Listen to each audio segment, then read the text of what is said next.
You said you had a handshake deal with Jeff Aronson, but more than likely, I guess, unless you completely lay an egg on December 18th, that job's yours to keep.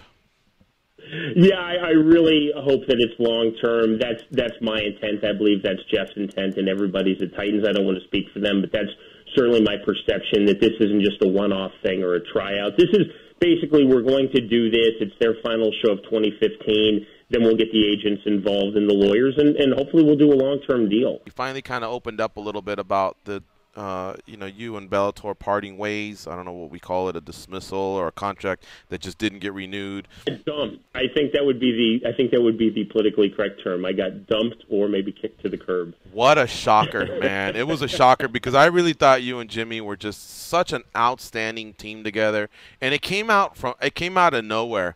And a lot of people that cheer for Bellator and watch Bellator and have seen kind of like the same people in there that have been doing a lot of the work, like Michael Williams, Mercedes Terrell. And yes, now we have a new matchmaker and a new president, but still you could see that there's, for the most part, been a decent amount of consistency there.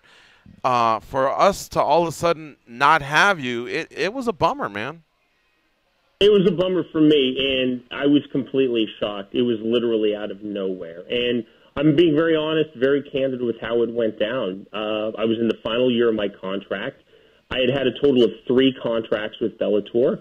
All my 3 previous contracts were negotiated with Bjorn Rebney when he was the CEO, and I signed with Jimmy Smith from M1. I signed my original deal January of 2010, and my agent talked directly to Bjorn. Second contract directly with Bjorn. Same with the third contract. But Bjorn was the CEO. Scott Coker is the president. And I'm a big fan of Scott Coker, and as I've tried to make clear publicly and privately, I have no animosity towards Scott Coker because this wasn't his decision. He was told, not consulted. This was a Spike decision. So I have nothing but positive feelings, great feelings for Bellator, because in my mind, I understand there's Bellator and there's Spike. And I was dumped by Spike. It was Spike who my agent was trying to negotiate with since February, and Spike just kept putting off my agent. And I would ask her, is everything cool? And she would tell me, oh, yeah, they said that they love you. Everything is great. You're their guy.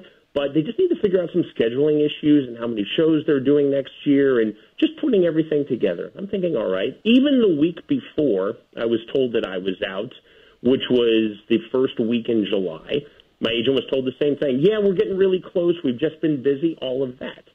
And it literally went down like this. I was driving in my car. I got a call from a senior executive at Spike. I thought, well, that's weird. This person never really calls me. It's a person who I see at Bellator, but they just never call me.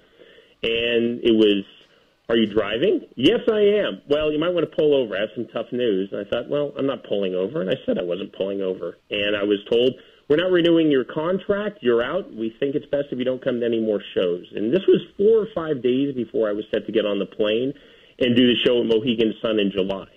And the way I've described it, it's kind of like that kick that Taylor Tooley took in the very first fight of UFC 1 that Gordeau threw. Yeah, teeth flying out and everything.